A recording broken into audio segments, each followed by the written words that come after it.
General election पे जो हमने वाइट पेपर इशू किया है, हमारी दरख्वास्त है कि उस पर जुडिशल कमीशन बने और उसके तह तक जाए कि किस तरीके से ये धांधली करवाई गई है और किसने ये करवाई है। जो लोग हमारे मैंडेट चोर है, उनके अलावा बाकी सब के साथ हमारी बात होगी। सिंध की असेंबली से लेकर ऐवान सदर तक का सौदा हुआ। जमहूरियत मर चुकी है, जमहूरियत अपना केस हार चुका है। बिस्मिल्लाहिर्रहमानिर्रहीम, अस्सलाम वालेकुम नाज़रीन। एक न्यूज़ पर आप देख रहे हैं प्रोग्राम डायरेक्ट लाइन विद असमत जामी। प्रोग्राम आप जुमा हफ्ता इतवार 8:02 पर एक न्यूज़ की स्क्रीन पर देखते हैं। डायरेक्ट लाइन में सबसे पहले आज की अहम खबरें और पैनलिस्ट का तारुफ। आज दो बड़ी अहम डेवलपमेंट्स हुई हैं। एक तो हम देखते हैं कि नेशनल साइबर इन्वेस्टिगेशन एजेंसी का क़याम अमल में लाया जा रहा है, FIC से लहदा किया जा रहा है। एक अरसे से मैं अपने प्रोग्राम्स में और दीगर गुफ्तगू में ये तासुर दे रहा हूँ खबर की बुनियाद पर कि जल्द सोशल मीडिया रेगुलेट करने के लिए अमली तौर पर काम का आगाज़ हो जाएगा। ये उस सिलसिले की पहली कड़ी है। लेकिन सवाल हम ये है कि आज जब हम आज़ादी सहाफ़त का आलमी दिन मना रहे हैं तो क्या 21वीं सदी में सोशल मीडिया को रेगुलेट किया जा सकता है या कदगन लगाना मकसूद है। दूसरा, हमने देखा कि गवर्नर्स 3 सूबों के उनके नाम भी सामने आ गए हैं। सरदार सलीम हैदर साहब अटक से ताल्लुक़ है, पीपल्स पार्टी के रहनुमा हैं, इनको पंजाब में गवर्नर नामजद किया जा रहा है। और फैसल करीम कुंडी साहब सीनियर रहनुमा पीपल्स पार्टी के, इनको KP में, और शेख जाफ़र मंदुखेल साहब का नाम आया बलूचिस्तान के लिए। ताख़ीर इसलिए हुई कि मेरी खबर यह है कि हज़रत मौलाना की उम्मीद थी कोalition गवर्नमेंट को कि शायद अगर वो राम होते हैं तो कुछ एक अदा उहदा उन्हें भी दिया जाए। वहाँ से साफ जवाब आने के बाद बिलाखिर अब ये नाम सामने आए हैं। तीसरी जो अहम तरीन डेवलपमेंट है वो बानी PTI जनाब इमरान खान साहब के हवाले से उनका आर्टिकल हो टेलीग्राफ का, जिसमें वो अपनी जान को दरपेश खदशात का इजहार कर रहे हैं, फ़ौजी क़यादत का नाम ले रहे हैं, चीफ जस्टिस को नॉमिनेट कर रहे हैं नाइंसाफ़ी के हवाले से, या फिर अडियाला से जो उनके बयानात हैं पेशी के मौके पर सहाफ़ी से गुफ्तगू करते हैं, वो PTI official handle x Twitter पर जब शाया होते हैं तो उसमें उन्होंने बड़ी सूरत हाल वाज़ेह कर दी है। वो ये कहते हैं कि जी 3 नाम मैंने डील के लिए नहीं बल्कि बातचीत के लिए दिए थे, यानी उमर अयूब साहब का, शिबली फराज साहब को और अली अमीन गंडापुर का, और किसी भी रिटायर्ड जनरल को बातचीत का टास्क मैंने नहीं दिया। ये जनरल नईम लोधी साहब की जानिब उनका इशारा है, क्योंकि वो भी अपने तई एक्टिव थे, इस्टेब्लिशमेंट को तजावीज़ भी दे रहे थे, गवर्नमेंट इन पावर को भी तजावीज़ दे रहे थे, PTI को भी दे रहे थे। तो एक तो उन्होंने उस मिशन को यहाँ पर कहा कि नहीं, हमने किसी को बातचीत का टास्क नहीं दिया। अहम तरीन वो बात ये कर रहे हैं कि 3 सियासी जमातों के अलावा सबसे बात करेंगे।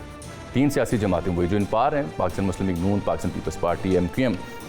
तो अगर वो इन तीनों जमातों से बातचीत नहीं करना चाहते तो फिर उनकी जो प्रीवियस स्टेटमेंट्स हैं जहाँ पे वो कह रहे थे कि वो आर्मी चीफ से और DGI से बात करना चाहते हैं, तो वो अपना मौक़िफ़ वाज़ेह कर चुके हैं। इसके बावजूद कि PTI कई रहनुमा कहते हैं हम तो तमाम सियासी जमातों से बात करना चाहते हैं, करने को तैयार हैं, लेकिन हमारे मुतालिबात हैं।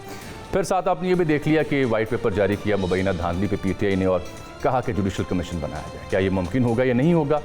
इस सब के साथ साथ किसान रुल रहा है, गंदम थी उससे ज़्यादा एक्सपोर्ट पाकिस्तान मंगवाई गई और अब किसान उसे भुगत रहा है। गंदम के इशू पर हमने अपने प्रोग्राम में एक अरसे से दुहाई मचा रखी है, लेकिन क्या अब आप 4 ब्यूरोक्रेट बैठा के उन चोरों तक पहुंच सकेंगे जिनकी वजह से आज किसान रुल रहा है? ये भी एक अहम सवाल है। पैनलिस्ट हमारे साथ मौजूद हैं जनाब मोहसिन शाहनवाज रांझा साहब, पाकिस्तान मुस्लिम लीग नून के सीनियर रहनुमा हैं, कानूनदान भी हैं, मोहतरमा शर्मिला फारूकी साहबा पाकिस्तान पीपल्स पार्टी की सीनियर रहनुमा हैं, और जनाब हलीम आदिल शेख साहब PTI की नुमाइंदगी करेंगे। आप सबका बहुत शुक्रिया। Ranjha sahab, welcome to the show sir. ये इमरान खान साहब ने तो अपना जो सबकॉन्शियस है, अपना माफ़ी ज़मीरा बयान कर दिया ना, वो तो आपको तस्लीम करने को तैयार नहीं है और तीनों जमातों को डिस्क्रेडिट उन्होंने कर दिया। तो यहाँ जब वो ये वाज़ेह कर रहे हैं कि आपसे बात हम नहीं करेंगे, जुडिशल कमीशन धांधली पे बनाएं, तो गवर्नमेंट इन पावर के पास तो ऑप्शन ख़त्म हो चुके हैं ना किसी भी मुफाहमत के लिए बात करने के लिए। बड़ी दिलचस्प बात है कि वो बात किससे करना चाहते हैं।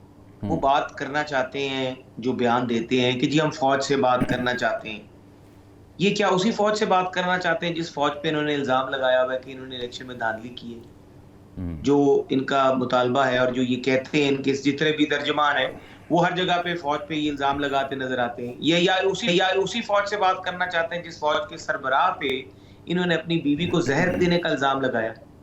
क्या ये उसी फौज से बात करना चाहते हैं जिनके खिलाफ इन्होंने लोगों को बगावत करने को उकसाया? ये उस फौज से बात करना चाहते हैं या ये जमहूरी कुव्वतों से बात करना चाहते हैं जो कि इनके साथ पार्लियामेंट में बैठे हुए, जिनके साथ ये साथ वाली बेंचेस पे बैठ के, साथ वाली नशिस्तों पे बैठ के वहां पे इजलास अटेंड कर रहे हैं और अपना TADA ले रहे हैं और उस निजाम के बेनिफिशरी भी हैं। क्या ये उनसे बात करना चाहते हैं या फिर ये बात करना चाहते हैं पाकिस्तान के तमाम अदारों से जिनका रोल इनकी बातचीत में इनके लिए वो कारआमद रोल नहीं होगा, क्योंकि ये उन पे इल्जाम लगा चुके हैं, उनके साथ 9 मई का वाक़या कर चुके हैं।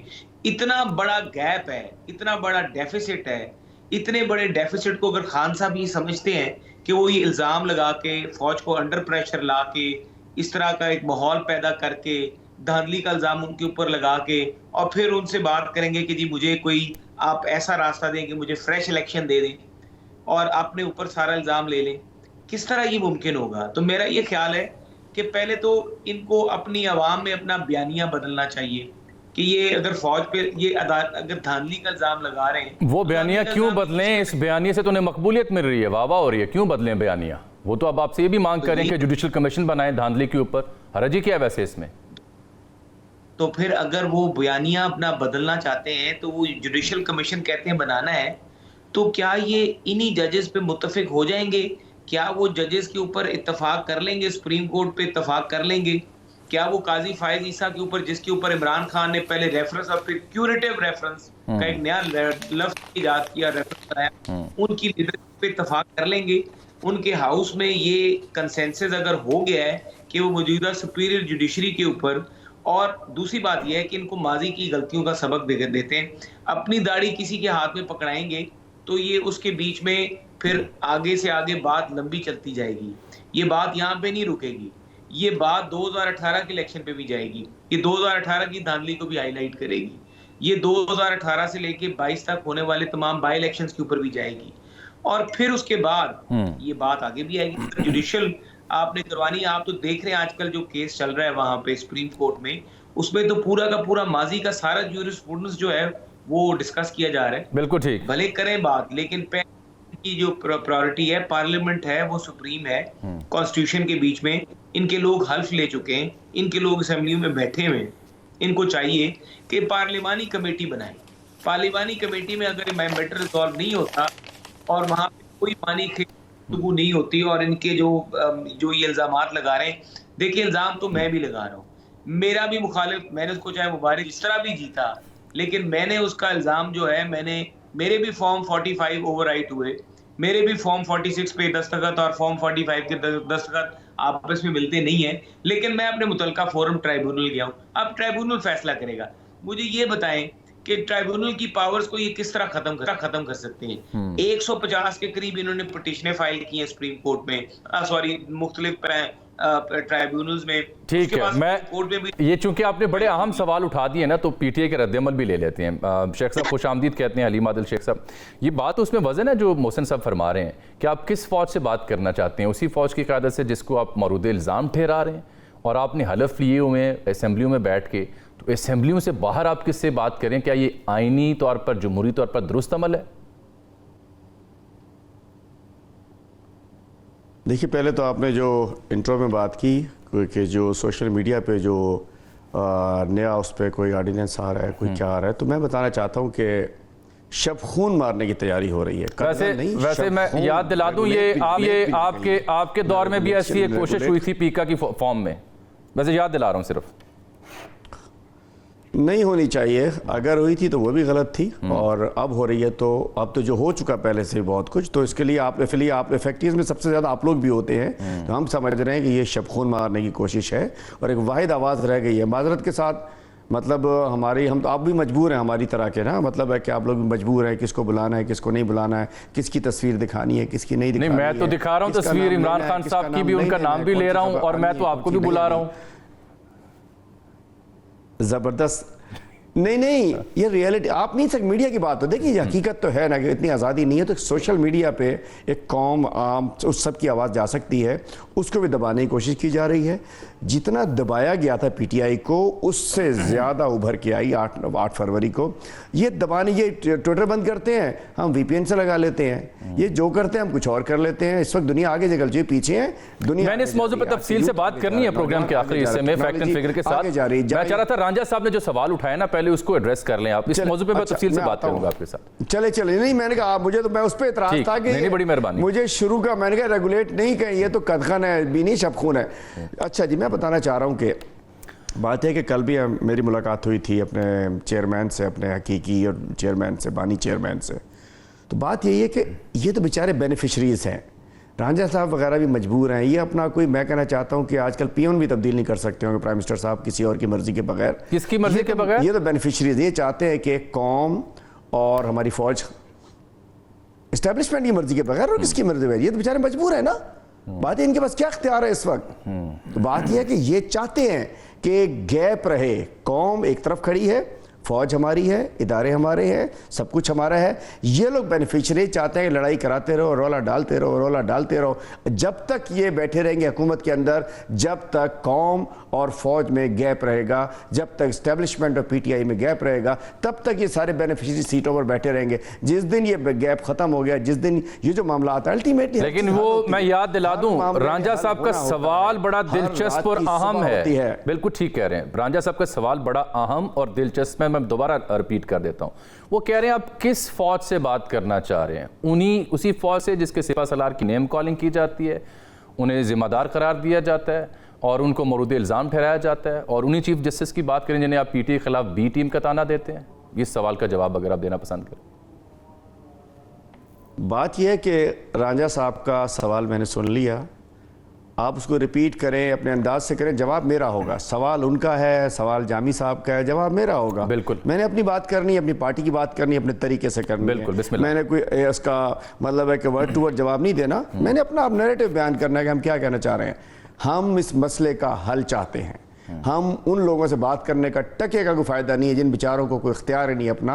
हम चाहते हैं, और रियलिटी को मानना पड़ेगा, ये हकीकत है कि इस्टेब्लिशमेंट को और पीटीआई का जो गैप है, जो इश्यूज़ हैं, और उसके अंदर नो डील, ज़ीरो डील। गुज़िश्ता रोज़ मिल के आए हूँ मैं, बात हो सकती है। बिल्कुल, हम भी पाकिस्तानी हैं, हमारी फ़ौज है, हम अब एक पॉलिटिकल पार्टी हैं, ये कौम के सबसे बड़ी नुमाइंदा जमात है। 3 करोड़, इन सारे लोगों ने मिल के 3 करोड़ वोट लिए। अकेली पीटीआई ने कद्दू पे, बैंगन पे, जूते पे, टिंडे पे, टमाटर पे, चिमटे पे, पता नहीं किस किस के ऊपर, वो भी 3 करोड़ वोट ले लिए हैं। तो हकीकत तो है। 8 फरवरी से पहले लोग कहते थे 7 फरवरी की रात तक के जी ख़त्म हो गया। 8 की रात 12 बजे के बाद पता चला कि ये तो हकीकत है पीटीआई। मैं कहना चाहता हूँ हम रियलिटी की बात करते हैं। रांझा साहब वगैरह बेचारे जब तक ये कंफ्यूजन क्रिएट करके इस किस्म के सवाल जवाब, देखिए जी हम बात करना चाहते हैं, लाजिम बात है, हमारे इतराज़ात हैं तो हम रख रहे हैं, बात करें। अगर कोई बात समझते हैं कि हमारे तमाम कैदियों को, बेगुनाह केसेस, बेगुनाह कैदी, बेगुनाह खवातीन, बच्चे, मर्द, इनको आज़ाद करें, हमारा जो मैंडेट है उसको बहाल करें, बात हो सकती है। डील नहीं चाहिए इमरान खान को, वो माशाल्लाह फिट है, वो पहले से ज़्यादा पुरज़्म है, पहले से ज़्यादा पुरजोश है, उसी तरीके से है। तो हम बातचीत करने को तैयार हैं जिनके पास बातचीत का इख्तियार हो। बेइख्तियार लोगों से बात करके टाइम करने की ज़रूरत नहीं है। और हम हकीकत, हम इसका मतलब ये है, हम चाहते हैं कि मुल्क अफोर्ड नहीं कर सकता, ये कौम अफोर्ड नहीं कर सकती, हमारी माशी हालत क्या है। बिल्कुल ठीक, माशाल्लाह काकड़ साहब बड़े ब्रांडेड टाइयाँ शाइयाँ लगाकर बड़ी अंग्रेजी में, वो काकड़ साहब तो बुरे फंसे हुए हैं। अगले दिन हनीफ अब्बासी साहब से भी उनका फड्डा हो गया, वो खबर भी एंड पे मैं देता हूं आपको। उनका तो हनीफ अब्बासी साहब से भी कल परसों एक जगह निजी होटल में फड्डा हुआ है। शर्मिला साहबा, ये तो उन्होंने वाज़ेह किया, माल बना के निकल गए, बड़ा लंबी दिहाड़ी, एक कदर हम लोग कहते हैं लंबी दिहाड़ी लगा ली उन्होंने, लंबी दिहाड़ी लगा के मजे से बना के कौम को घुमा फिरा के अंग्रेजी बोल के इधर की उधर की चले गए और कौम को ट्रक की बत्ती के पीछे लगा दी। ऐसा थोड़ी चलेगा, कोई माफ नहीं करेगा किसी को, कोई माफ नहीं करेगा। मैं जरा मोहतरमा शर्मिला फारूकी साहबा का भी पॉइंट ऑफ व्यू ले लूँ ना, क्योंकि हजरत मौलाना गर्जे बरसे पहले तो कहते थे असेंबली का सौदा हुआ, अब उन्होंने ये भी कह दिया ईवान सदर का भी सौदा हुआ है। मौलाना फजल रहमान फरमा रहे थे। और साथ शर्मिला जी, ये अपने हलीमा आदिल शेख साहब की बात सुनिए, वो तो कह रहे हैं बेइख्तियार लोग हैं आप और आपने मैंडेट चोरी किया तो आपसे बात करने की तुक नहीं बनती। अब आप क्या कीजिएगा फिर? जी बहुत शुक्रिया जामी साहब। अच्छा, पहली बात तो यह है, 2-3 बातें इन्होंने की हैं और मुझे बड़ी अजीब लगी, बड़ा ताज्जुब हुआ। किस बात पे? लेकिन हकीकत तो यही है कि ये डील ही चाहते हैं। अगर तो ये वाकतन चाहते हैं कि मसले का हल हो, जिस तरह इन्होंने कहा कि हमें मसले का हल चाहिए। मसले का हल क्या है कि फॉर्म 45-47 में तजाद ना हो, जिसको मैंडेट मिला है, जो जीता है वो जीता हुआ हो, कोई कागज तब्दील ना हो, मैंडेट के साथ पार्लियामान के अंदर आए और इनका वजीर आजम हो, यही चाहते हैं ना? बिल्कुल ठीक। तो ये अगर मुज़ाकरात करना चाहते हैं एस्टैब्लिशमेंट के साथ, जिसका आइन में कहीं जिक्र नहीं है, माइंड यू, ये जो बात कर रहे हैं, मुझे बता दें आइन की कौन सी शिक है जिसमें लिखा है? मैंने उनसे ये सवाल पूछा था कि कैसे ये कायनी अमल है। ना, ये कहाँ लिखा है कि एक सियासी जमात एस्टैब्लिशमेंट के साथ मुज़ाकरात करे? सियासी जमातों के साथ नहीं करना, पॉलिटिकल पार्टी के साथ नहीं करना, जमहूरी लोगों के साथ नहीं करना, एस्टैब्लिशमेंट के साथ करना है, और ताकि इनको इक्तदार मिल जाए। यही बात है ना, लुब्बे लुबाब तो यही है। क्योंकि अगर आप वाकतन मसले का हल चाहते हैं तो जो बिलावल भुट्टो जरदारी साहब ने अपनी स्पीच में कहा पार्लियामान में कि आइए हम भी चाहते हैं कि इंतखाबी इस्लाहात हो, हम भी चाहते हैं कि जुडिशल रिफॉर्म्स हो, हम भी चाहते हैं कि 9 मई के वाकयात पे जुडिशल कमीशन बने, तो ये सुनहरी मौका है, आए हमारे साथ बैठे और करें, ताकि आइंदा जीतने वाला जीत मना सके और हारने वाला अपनी हार इज्जत के साथ तस्लीम कर सके। अब दूसरी बात ये है, ये बात करते हैं कि जी ये तो बेवकार पार्लियामान है, इसमें जो बैठे हुए हैं सियासतदान उनके पास तो मैंडेट ही नहीं है, तो आपने तो सबको फारिग कर दिया, आपने पार्लियामान को भी फारिग कर दिया, तो फिर पार्लियामान को खत्म कर देते हैं, एस्टैब्लिशमेंट से डील करते हैं, आके इक्तदार पे विराजमान होते हैं और फिर चलाते हैं हुकूमत। क्योंकि अगर ये पार्लियामान बेवकार है तो आने वाले भी पार्लियामान फिर बेवकार होगी, वो भी तुतलस होगी, क्योंकि आप भी एस्टैब्लिशमेंट से डील करके आना चाह रहे हैं। और इतनी अफसोसनाक बात है, इतनी मुझे तकलीफ होती है बात सुन के कि आप खुलेआम नेशनल नेटवर्क पे बैठ के ये बातें करते हैं कि we want to talk with the establishment but we do not want to talk with the political parties. हमें ना इस्लाहात लाने हैं, ना हमें किसी आईनी ओहदे की कोई इज्जत है, ना पार्लियामान की इज्जत है, और इसी पार्लियामान में बैठना चाहते हैं डील करके, क्योंकि एस्टैब्लिशमेंट के साथ तो डील होगी। एस्टैब्लिशमेंट आके पार्लियामान में इंतखाबी इस्लाहात नहीं करेगी, आपके जुडिशल आपके फैसले ट्रिब्यूनल से नहीं कराएगी, वो ट्रिब्यूनल्स करेंगी। मसला पता है क्या है, इनको क्या आदत है, इनको आदत है कि ये कहीं जाए तो इनको कहा जाए कि गुड टू सी यू, इनको ये आदत है लाडलेपन की। अच्छा, लाडलेपन। और अब ये हालात रहे नहीं है। वही है ना, जहाँ जाते थे तो कहते थे गुड टू सी यू, हमें तो कोई नहीं कहता गुड टू सी यू। नहीं, वो फिर जब तवज्जो दिलाई गई थी ना, मुझे याद पड़ता है जब तवज्जो दिलाई गई थी ना गुड टू सी यू के ऊपर, तो फिर आने वाले कुछ और जो मुल्जिमान थे और केसेस थे, वहां भी उन्होंने कहा गुड टू सी यू, ताकि ये ना रहे कि मैं किसी और को कह रहा हूँ। अच्छी बात है। तो तारीख में ये भी एक बड़ा अलमिया है कि आपके अदालत में कोई मुल्ज़िमान आए तो फिर मोहतरम जज साहिबान उनको कहें गुड टू सी यू। अच्छी बात है, हमने कभी नहीं सुना हमारे साथ ये मेहरबानी, ये नजर करम कभी नहीं हुई। आपका सवाल बड़ा अहम है जो मगर जामी साहब, I am astonished, I am disgusted कि ये इस किस्म की बातें करते हैं। खुलेआम एस्टैब्लिशमेंट से बात करनी है, पॉलिटिकल पार्टी से नहीं करनी। I am disgusted and they should be disgusted, because ये बात करना, आप तो आइन की धज्जियां उड़ा रहे हैं, आप इस मुल्क के अंदर जमहूरियत की धज्जियां उड़ा रहे हैं, क्योंकि फौज का एक आईनी ओहदा है, एक आईनी किरदार है, और वो है सरहदें संभालना, और वो बखूबी संभाल रहे हैं। हमारी फौज दुनिया की तमाम फौजों से बेहतरीन है। We are a nuclear state.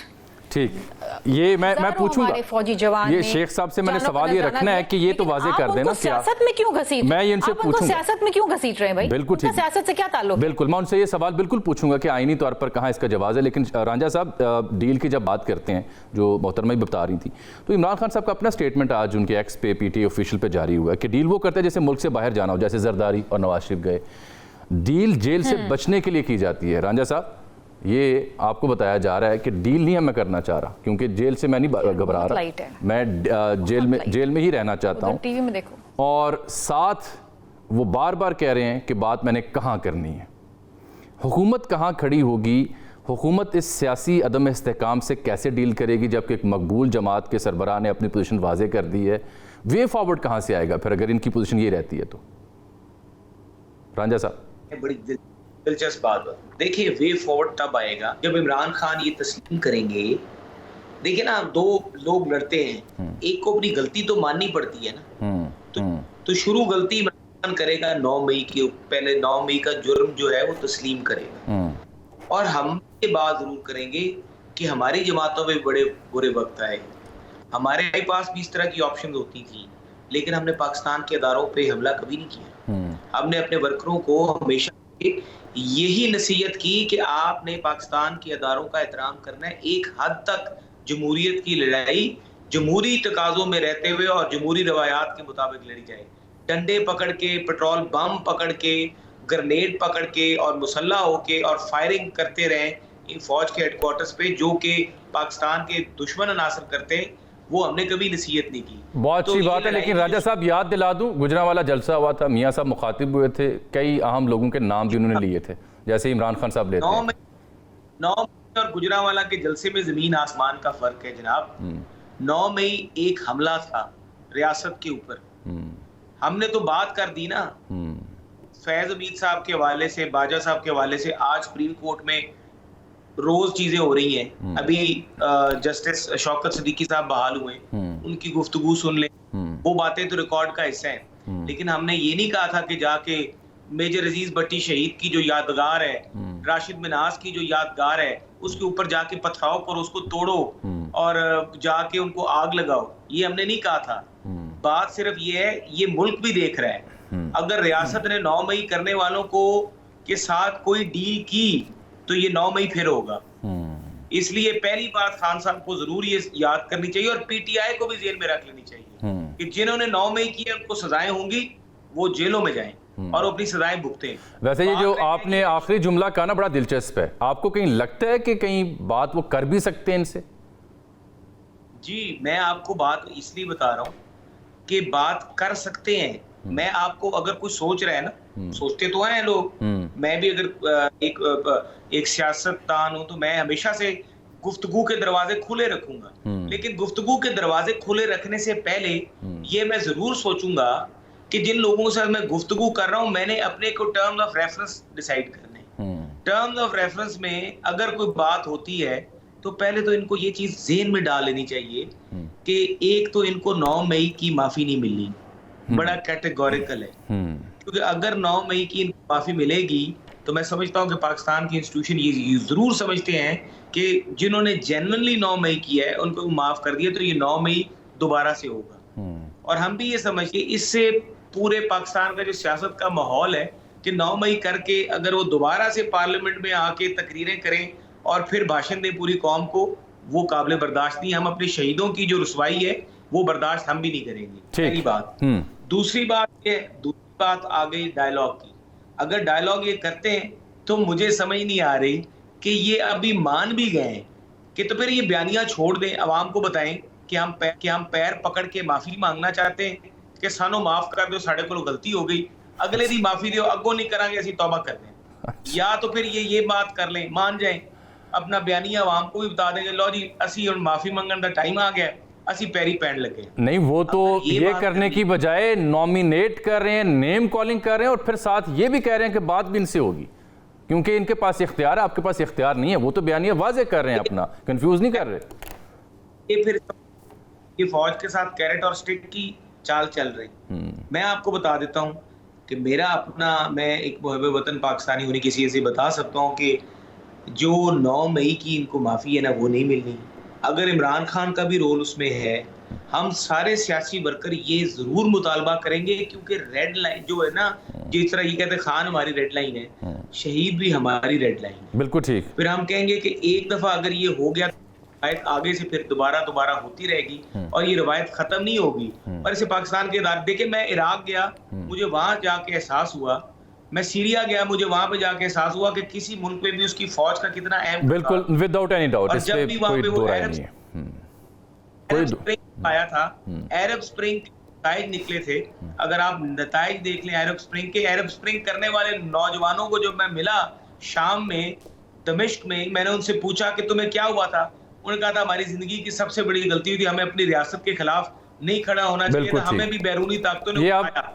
बिल्कुल ठीक कह रहे हैं। एक छोटी सी ब्रेक ले लूं, मेरा वक्त कम है, वक्फा आ गया। मैं शेख साहब की जानिब जाऊँ कि 2 अहम सवाल आपने और शर्मिला साहिबा ने उनके सामने रख दिए, उनका जवाब लेते हैं कि क्या ये नेम कॉलिंग दबाव बढ़ाने के लिए है, और शर्मिला साहिबा के सवाल के आइन में कहाँ लिखा है कि फौज से आप बात कर सकते हैं। दोनों का जवाब लेंगे पीटीआई के रहनुमा हलीम आदिल शेख साहब से छोटी सी ब्रेक के बाद, और फिर जो नेशनल साइबर इन्वेस्टिगेशन एजेंसी का क़याम अमल में लाया जा रहा है उस पर भी तफसील से बात होगी यौम सहाफ़त के मौके पर।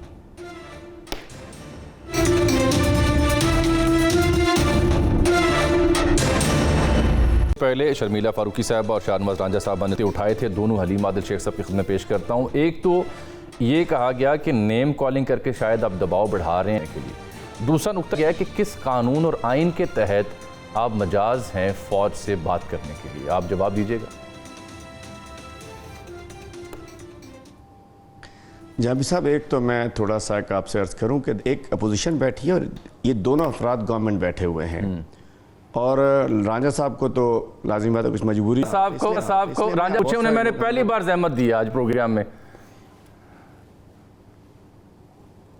नहीं, मैं तो अपने शो की बात कर रहा हूँ। आपको टाइम ही टाइम है, ये सबको मैं गारंटी देता हूँ कि बाकी दोनों रहनुमाओं को, उन दोनों रहनुमाओं से टाइम मैं ले लेता हूँ और आपको टाइम देता हूँ। देखा तो मैंने कहा मैं अपनी दरखास्त कर दूं कि एक तरफ हम अपोजिशन है, एक तरफ ये सरकार है, बड़ी सरकार, जवाब देने के लिए उतना टाइम दे दीजिएगा तो आपकी बड़ी। मैं आपको भी मैं भी आपको गुड टू सी यू कह देता हूँ ताकि आप अच्छा फील करें।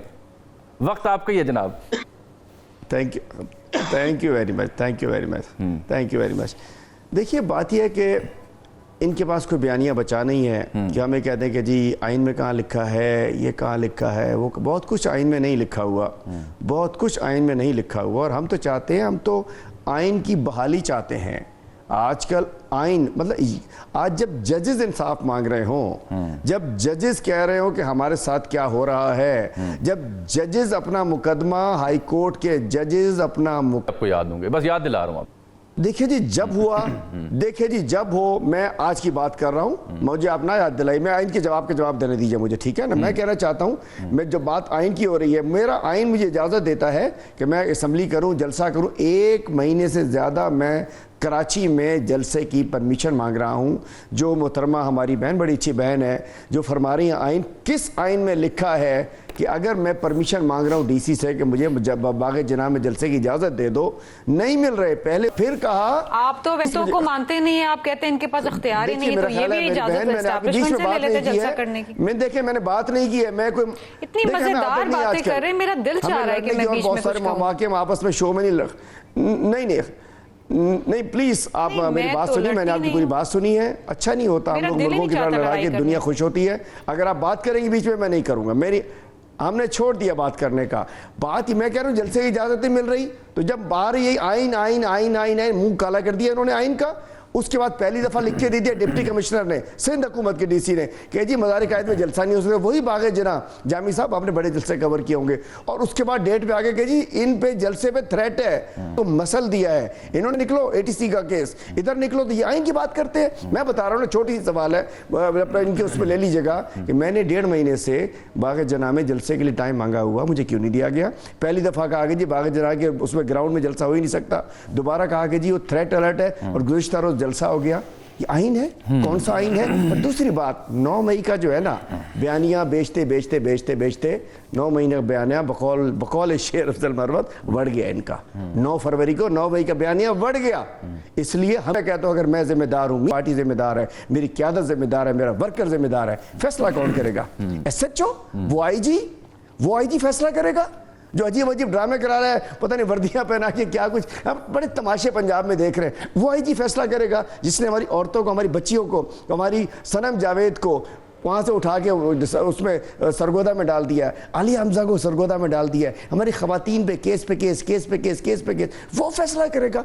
जुडिशल कमीशन बनाइए और फैसला कीजिए। 9 मई के जिम्मेदारान को बेनकाब होना चाहिए। और रांझा साहब ने फरमाया इदारों की इज्जत। सुप्रीम कोर्ट पे हमला किन्ने कीता थी? दसो किन्ने कीता थी हमला? जस्टिस वो हमारे शाह साहब सजाद अली शाह को, मैं बताऊं ना, आर्मी चीफ को उठा अगवा करके, वो भी इल्जाम थे, केस बनाते। वो तारीख भरी पड़ी है हमारी माशाल्लाह। वो जाके सऊदी अरब जाकर रुके थे। ये बात करते हैं, डील लेने वाले लोग, ये डील करते हैं, इसे डील कहते हैं। जब रात के अंधेरे में सऊदी शहजादा आता है, वो कहता है सारे छड़ो ते नसो, ये कहते हैं दुम दबा के भाग के सऊदी अरब जाके रियाद एयरपोर्ट पे उतरते हैं जाके। वो डील होती है। हमारा कप्तान खड़ा है, हमारा लीडर खड़ा है, हम कहते हैं 9 मई की तहकीकात कराओ, जुडिशल कमीशन बनाओ, जिम्मेदारों को जो भी है लेकर आओ। ठीक है, अब आप मुझे इजाजत देना कि मैं जरा से, मेरी बहन शर्मिला के कहने से हम लोग तो 9 मई जी प्लीज, जी बिल्कुल 9 मई के, जब मैं क्लोज कर दूं भाई, जामी भाई, 9 मई का जुडिशल कमीशन बने और जो भी जिम्मेदारान हैं अपनी मर्जी के, मतलब जिस वक्त जो जजेस हैं मौजूद, उनको आज़ाद अदलिया से,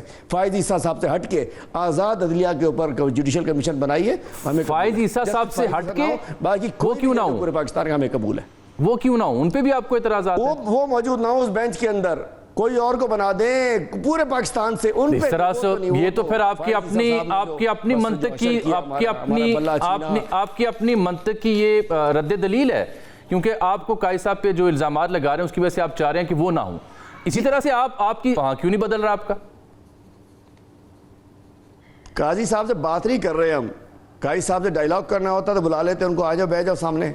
बात यह है कि उनसे तो हम कह रहे हैं भाई आपसे इंसाफ नहीं मिलेगा हमें, वो तो उधर बैठे सीट की इधर हम बैठे हुए हैं, दोनों चीजें अलग हैं, मिक्स नहीं करना चाहते। हम बेहतरी चाहते हैं, हम चाहते हैं मुल्क बेहतर हो जाए, हमारी ख्वाहिश है, पूरी पार्टी की ख्वाहिश है, जो लोग लड़ाई करना चाहते हैं वो। आप देखें मैंने आपको वक्त दे दिया, जरा शर्मिला साहब सिर्फ एक बार मैं जा चुका हूं उनके पास की है, कौम को फौज से लड़ा के जुल्म की हम इकट्ठा करना चाहते हैं, हम एक करना चाहते हैं, हम ठीक किया। फिर रांझा साहब को मुखातिब किया तो उन दोनों से मुझे बात करनी पड़ेगी।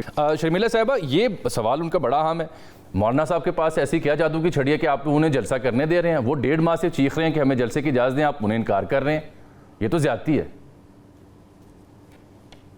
पहली बात तो ये, जामी साहब मुझे बताएं, आपको जवाब मिला जो आपने इनसे इनिशियली पूछा था कि किस आइन और कानून के तहत आप इस्टेब्लिशमेंट से बात कर रहे हैं? उसका जवाब नहीं दिया, लेकिन यहाँ पर बड़ी आइन और कानून की बात करो, वो जवाब आपको मिलेगा भी नहीं, बिकॉज जवाब ही नहीं है।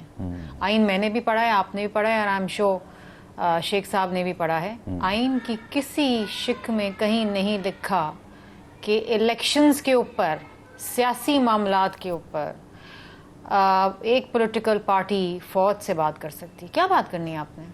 व्हाट? यही बात करनी है ना कि मुझे क्यों नहीं जितवाया, ठीक, मुझे क्यों रखा हुआ है जेल में। सो अगर ये देखें, जो लीगल मामलात हैं, अगर आपने अदलिया में हल करने हैं तो फिर अदलिया के सामने जंग तो लड़नी पड़ेगी, लेकिन वो भी इन्होंने कह दिया ये जज नहीं हो, काजी फैज ईसा ना हो। अब जज भी इनका मर्जी का लगा दें, फैसले भी ये लिख के ले आए फिर घर से, और वो फैसले वो जज सुना।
और वो फैसले वो जज सुना।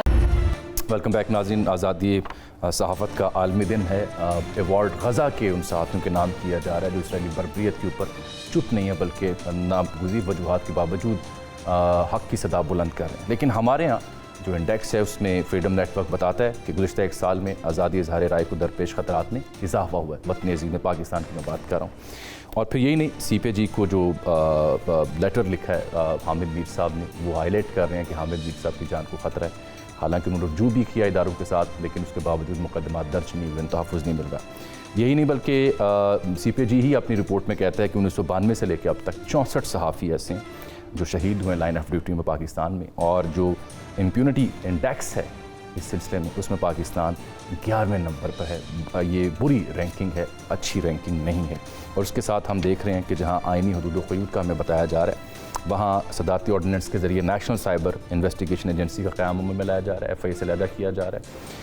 और ये डील करेगी क्राइम्स जो साइबर से रिलेटेड हैं, इंटरनेट से रिलेटेड हैं या सोशल मीडिया से रिलेटेड हैं। रंजा साहब, ब्रेक से पहले मैंने ये सवाल उठाया था कि जब PTI पीका ला रही थी तब आप उसकी मुखालफत करते थे, अब आप ये सब कुछ कर रहे हैं, PTI मुखालफत कर रही है। क्या 21वीं सदी में हम सोशल मीडिया को ऐसे बंद कर सकते हैं, रेगुलेट कर सकते हैं? तनकीद से रियासतें घबराती क्यों हैं? देखिए, बात ये हम सोशल मीडिया के जो यूजेज है उसके अंदर अगर रिस्पॉन्सिबिलिटी आ जाए, जिस तरह की रिस्पॉन्सिबिलिटी होती है मीडिया के ऊपर एक सहाफ़ी, और उसको कहा जाता है कि जिम्मेदार सहाफ़त, अगर जिम्मेदार सोशल मीडिया आ जाए तो उसमें क्या बुराई है? अगर जिम्मेदारी, अगर एक इंसान झूठ बोलता है सोशल मीडिया पे, राना साहब कता कलामी की माजरत, ये जिम्मेदारी हम अपनी अपनी मर्जी और अपनी अपनी हुकूमत की ख्वाहिश के मुताबिक उसका तयन करते हैं ना, ये भी तो अलमी है ना। देखिए, एक जनरली अंडरस्टैंडिंग होती है कि जब आपका पेमरा लॉ आ रहा था तो कई लोग उसके पेमरा के लॉ के ऊपर बातचीत करते रहे, फिर लॉ फिर वक्त पे बड़ी डिस्कशन हुई इलेक्ट्रॉनिक में, लेकिन आ गया लॉ। अब लॉ ने तो आना है, अब रूल्स आ रहे थे तो रूल्स पे बड़ी डिस्कशन होती रही, फिर रूल्स भी आ गए। अब इस तरीके से आपका ये पीका लॉ जो है, इस लॉ ने भी आना है। एक ना एक दिन सोशल मीडिया ने रेगुलेट होना है, जिस तरह पूरी दुनिया में रेगुलेट हो। लेकिन उसके लिए तकनीकी तौर पर यह भी ज़रूरी है ना, मेरे नाज़रीन भी सुन रहे हैं, कि उन सोशल मीडिया ऐप्स के ऑफिसेस पाकिस्तान में हों, जैसे इंडिया में है उस हिसाब से उनसे डील करते हैं। हमारे पास उनके ऑफिसेस नहीं है, हम उन्हें अपने कवानीन के ताबे नहीं रख सकते। देखिए, उसके बीच में आप जो मेन सर्वर्स हैं, आप जो मेन प्लेटफॉर्म्स हैं, आप उनको इंगेज कर सकते हैं, because I am not a person of a cyber world. और कहीं हम चाइना के मॉडल से मुतासर तो नहीं हो चुके? देखिए, रिस्पॉन्सिबिलिटी जो है ना, मैं आपको बताता हूँ कि यहाँ पे कई दफा आपके 5 सेकंड का क्लिप आता है कि ये बच्चा जो है ये इस वक्त गुम चुका है। किसी को इस बच्चे का अगर इल्म हो तो बताए। वो बच्चा अपने माँ बाप के घर बैठा होता है और वो एक छोटा सा 10 सेकंड का क्लिप मुख्तलिफ ग्रुप्स में जा रहा होता है। बाज़ दफा आ जाता है कि ये शख्स जो है ये पागल है, लापता है, इसको ढूंढने वाले को इतना, और पता लगता है वो शख्स बिल्कुल ठीक है। अब देखिए, जो इस तरीके ये आपको कहते हैं कि इस गांव में इतने चोर डाकू दाखिल हो चुके हैं और गांव में लूटमार का अमल जारी है और अदारों के ऊपर इल्जाम लगा दिए जाते हैं। और बाज़ दफा कहा जाता है कि जनाब आर्मी चीफ का हेलीकॉप्टर जो है, नाउज़ुबिल्लाह, इस तरह की बात है कि आर्मी चीफ का हेलीकॉप्टर जो है उसके ऊपर मिसाइल अटैक हो चुका है और वो क्रैश कर गया। ठीक है, जब इस तरह की फजूल गुफ्तगू आपके सोशल मीडिया पे होना शुरू हो जाएगी तो कोई चेक एंड बैलेंस तो होगा। कभी कहेंगे प्राइम मिनिस्टर के हेलीकॉप्टर पे अटैक, ठीक, कहेंगे जी चीज, आप चेक एंड बैलेंस से रेगुलेट करने की बात कर रहे हैं। हलीम आदिल शेख साहब, आपकी भी ये नीयत थी आपके दौरे हुकूमत में कि चेक एंड बैलेंस होना चाहिए, रेगुलेट होना चाहिए। अब ये सरकार अगर ये मुताबिक करवा रही है तो इस पर आपको क्या एतराज़ है? देखिए जी, दोनों अदवार का और दोनों अदवार में होने वाली ज्यादतियों का फ़र्क ऐसा ही है जैसे गधे और घोड़े में होता है। अल्लाह अकबर। 2 कान होते हैं, एक पूंछ होती है, 4 टांगें होती हैं, बस यही रुक जाए होती है। इससे दोनों अदवार में ये फ़र्क है जी। इस वक्त जो जुल्म ज़्यादती सोशल मीडिया के साथ हुआ है, मीडिया के साथ भी, सहाफ़ियों के साथ भी, जिस अंदाज पे एक सोशल मीडिया के ट्वीट के ऊपर FIA ने जाके जो ज़्यादतियाँ की हैं, घरों में घुसे और ये एक नया SRO लेकर आ गए। ये आर्टिकल 19 की खिलाफ वर्जी है। हम इंशाल्लाह इसको चैलेंज करने जाएंगे। देखिए, अगर कुछ पहले गलत हुआ, गलत नहीं होना चाहिए था। आज जो हो रहा है वो 200 गुना ज़्यादा हो रहा है। आज जिस अंदाज से कुछ सोचा था कि ट्विटर के ऊपर बैन लग जाएगा, अभी तक बंद है। सोचा था कि अगर किसी ने, बच्चे ने, 15 साल के बच्चे ने कोई छोटी बंद है ना जी, बंद है ना, मैं कहता हूँ, लेकिन चलाने वाले चला रहे हैं। लेकिन ये कितना बड़ा, कितनी बदनामी का बाइस है हमारा कि अगर मतलब क्या ऐसे नहीं रोका जाए आज़ादी इजहार। ठीक है, देखिए हम बिल्कुल नहीं इजाज़त देते किसी को कि इदारों के ऊपर हमला करें, हम बिल्कुल इजाज़त नहीं देते कि बिलो द लाइन जाएं, बिलो द बेल्ट जाएं, वो हम नहीं होते।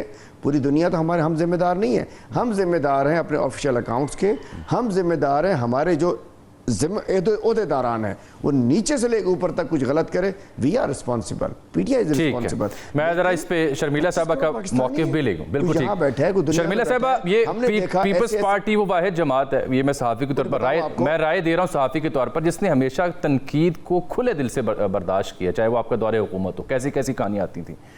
आप आज़ादी इज़हार राय के अलमबरदार भी हैं, आप ये सब कुछ होने देंगे जो होने जा रहा है? रेगुलेट करने के नाम पे जो कदगनें लग रही हैं, जो सहाफ़ी को थ्रेट्स हैं, जो हमारा इंडेक्स आ रहा है, पीपल्स पार्टी क्या खामोश रहेगी? देखिए जामी साहब, एक चीज़ तो ये है कि आज वर्ल्ड प्रेस फ्रीडम डे है और तदरीज पाकिस्तान के अंदर जो प्रेस की फ्रीडम के हालात हैं वो इंतहाई ख़तरनाक है, बिल्कुल इंतहाई ख़तरनाक है। जर्नलिस्ट को थ्रेट है, प्रेशर्स हैं, इस हद तक हैं कि आपके जो जर्नलिस्टिक कंटेंट है उसके ऊपर कदगन है। यहाँ पर आपको या डंडे के ज़ोर से आपको ख़रीद दिया जाता है या पैसे के ज़ोर से आपको ख़रीद दिया जाता है। बहुत सारे मसाइल हैं। आज मोर देन एवर एक यूनिटी की ज़रूरत है कि हम अपनी जो एक सहाफ़त की आज़ादी की जो एक जो मिसाल हमारे यहाँ होती थी एक ज़माने में, हम उसको प्रोटेक्ट करें। जहाँ तक पीपल्स पार्टी का ताल्लुक़ है जामी साहब, पीपल्स पार्टी कभी भी नहीं सपोर्ट करती, ना करेगी कि मीडिया जबरदस्त। थैंक यू कि आपने ये ऑनर कहा, बहुत शुक्रिया कि वक्त किल्लत है, आज आपको वक्त कम मिल सका, उसके लिए माजरत खा हूँ। अगले प्रोग्राम में जब कभी मुलाकात होगी आपसे तफसील से बात होगी। रांझा साहब आप तशरीफ़ लाए, शुक्रिया। शेख अलीम आदिल शेख साहब बहुत शुक्रिया, अभी तशरीफ़ लाए। नेम कॉलिंग से और फिर उन्हीं से बात करने से मुद्दा हल नहीं होगा, चाहे वो इमरान खान साहब कह रही हो, पीटीआई कह रही हो या कोई और सियासी जमात कह रही हो। जब तक सिस्टम में अपने आप को ऑब्जॉर्व करके सिस्टम के साथ इंगेजमेंट ना की जाए, सियासी मामलात ना किए जाएँ, सियासी लोग आगे ना लाए जाएंगे, तब तक यही अदम इस्तेहकाम रहेगा। यही हठधर्मी और अपनी अपनी ज़िद के ऊपर खड़ी सियासी जमातें अदम इस्तेहकाम को बढ़ाएंगी, कम नहीं करेंगी। इजाज़त दीजिए, अल्लाह हाफ़िज़।